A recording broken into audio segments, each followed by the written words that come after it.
এটা তো গাছের আম নয় যে পেরে নিলাম।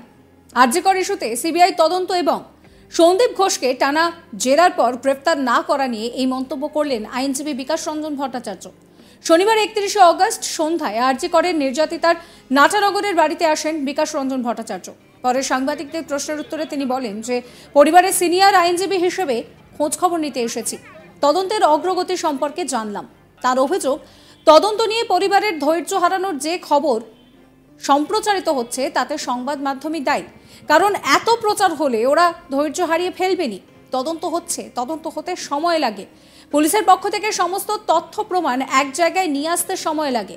সুপ্রিম কোর্টে আগামী 5 তারিখ শুনানি রয়েছে। আরজিকরের প্রাক্তন অধ্যক্ষ ডক্টর সন্দীপ ঘোষকে টানা জেরার পরেও এখনো পর্যন্ত গ্রেফতার না করার প্রসঙ্গে বিকাশ রঞ্জন জানাচ্ছেন যে এটা কি গাছের আম নাকি যে পেরে নিলাম। এই ধরনের একটা খুনের তদন্তে অনেক কিছু বিশ্লেষণ করতে হয়, অনেক জিজ্ঞাসাবাদ করতে হয়। তাছাড়া তদন্ত মানে তো আর গ্রেফতার নয়। আমাদের সমাজে এইরকম একটা ভুল ধারণা তৈরি হয়ে গিয়েছে। ভারতের অন্যতম প্রধান তদন্তকারী সংস্থা হচ্ছে সিবিআই। তাদের ওপরে আমরা ভরসা রাখি। যে অর্থে তদন্ত হয় তারা সেইভাবেই কাজ করছে। কি বলছেন বিকাশ রঞ্জন, শুনুন আপনারাও।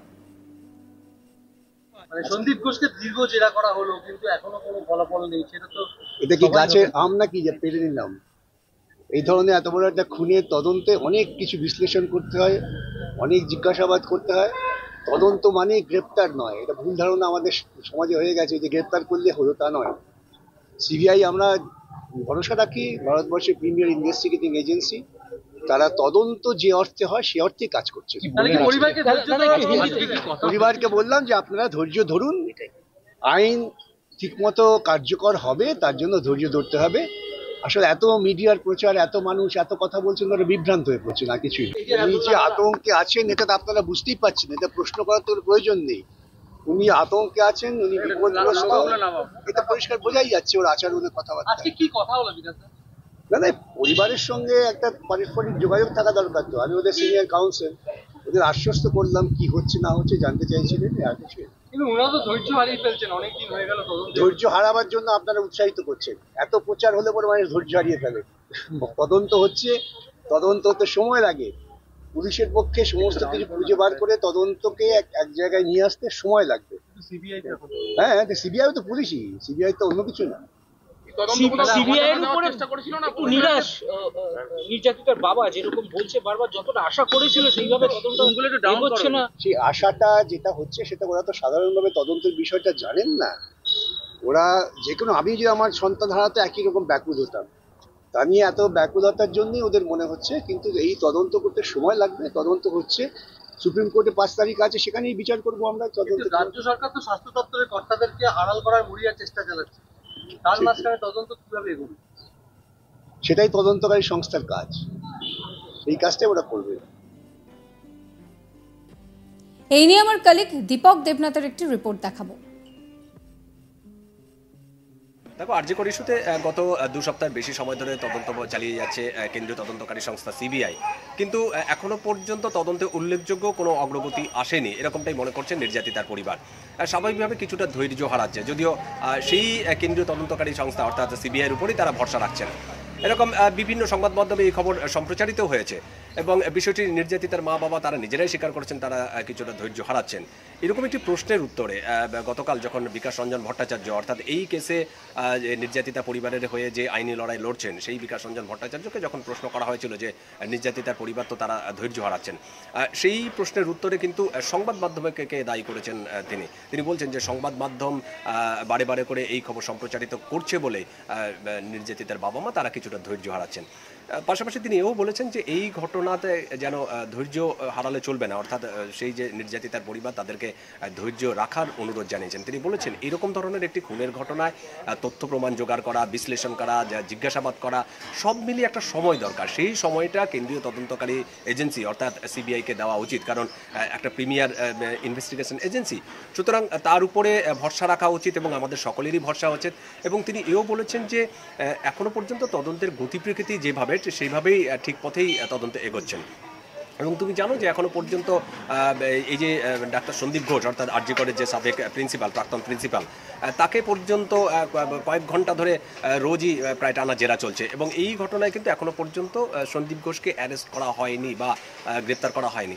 এরকম একটি প্রশ্নের উত্তরে বিকাশ রঞ্জন বলছেন যে এটা কি গাছের আম যে পেরে খেয়ে নেওয়া যায়।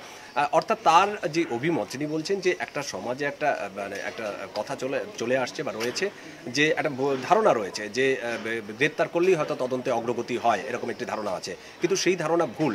অর্থাৎ গ্রেপ্তার করলেই যে তদন্তের অগ্রগতি হয়েছে এটা বলা যায় না এবং তদন্ত ঠিক পথেই এগোচ্ছে।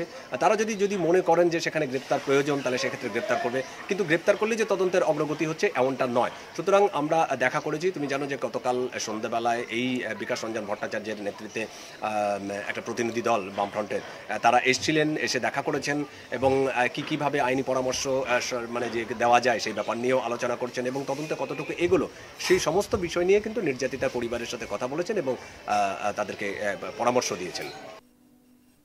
অভয়ের পরিবারের সঙ্গে এবার দেখা করলেন বিকাশ রঞ্জন ভট্টাচার্য, আর সেখানে গিয়ে তিনি বলছেন যে তদন্ত নিয়ে বিচলিত হওয়ার কিছু নেই, এটা গাছের আম নয় যে পেরে নিলাম। আরজি কর ইস্যুতে সিবিআই তদন্ত এবং সন্দীপ ঘোষকে টানা জেরার পর গ্রেফতার না করা নিয়ে এই মন্তব্য করলেন বিকাশ রঞ্জন ভট্টাচার্য। শনিবার 31 অগস্ট সন্ধ্যায় আরজি করে নির্যাতিতার নাটাকরের বাড়িতে আসেন বিকাশ রঞ্জন। পরে সাংবাদিকদের প্রশ্নের উত্তরে তিনি বলেন যে পরিবারের সিনিয়র আইনজীবী হিসেবে খোঁজ খবর নিতে এসেছি, তদন্তের অগ্রগতি সম্পর্কে জানলাম। তার অভিযোগ, তদন্ত নিয়ে পরিবার ধৈর্য হারানোর যে খবর সংবাদ মাধ্যম দেখাচ্ছে তার জন্য সংবাদ মাধ্যমই দায়ী। এত প্রচার হলে তো ওরা ধৈর্য হারিয়ে ফেলবে। তদন্ত হচ্ছে, তদন্ত হতে সময় লাগে। পুলিশের পক্ষে সব তথ্য প্রমাণ এক জায়গায় নিয়ে আসতে সময় লাগবে।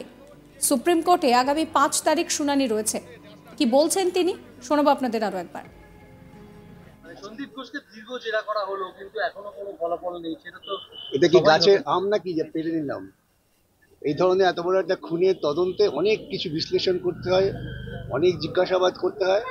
তদন্ত মানে গ্রেপ্তার নয়, এটা ভুল ধারণা আমাদের সমাজে হয়ে গেছে যে গ্রেপ্তার করলে হলো, তা নয়। সিবিআই আমরা ভরসা রাখি, ভারতবর্ষের প্রিমিয়ার ইনভেস্টিগেটিং এজেন্সি, তারা তদন্ত যে অর্থে হয় সে অর্থে কাজ করছে। পরিবারকে বললাম যে আপনারা ধৈর্য ধরুন, আইন ঠিকমতো কার্যকর হবে, তার জন্য ধৈর্য ধরতে হবে। আসলে এত মিডিয়ার প্রচার, এত মানুষ এত কথা বলছেন, তারা বিভ্রান্ত হয়ে পড়ছে, না কিছুই। উনি যে আতঙ্কে আছেন এটা তো আপনারা বুঝতেই পারছেন, এটা প্রশ্ন করার তো প্রয়োজন নেই। উনি আতঙ্কে আছেন, উনি বিপদগ্রস্ত, এটা পরিষ্কার বোঝাই যাচ্ছে ওর আচরণের কথাবার্তা। কি কথা হলো বিকাশ? না, পরিবারের সঙ্গে একটা পারস্পরিক যোগাযোগ থাকা দরকার। তো আমি ওদের সিনিয়র কাউন্সিল, ওদের আশ্বস্ত করলাম কি হচ্ছে না হচ্ছে জানতে চাইছিলেন, আর কিছু। কিন্তু ওনারা তো ধৈর্য হারিয়ে ফেলছেন, অনেকদিন হয়ে গেল তদন্ত। ধৈর্য হারাবার জন্য আপনারা উৎসাহিত করছেন এত। সাবস্ক্রাইব করবেন আজ তাক বাংলার ইউটিউব চ্যানেলকে, ফলো করবেন হোয়াটসঅ্যাপ চ্যানেলও।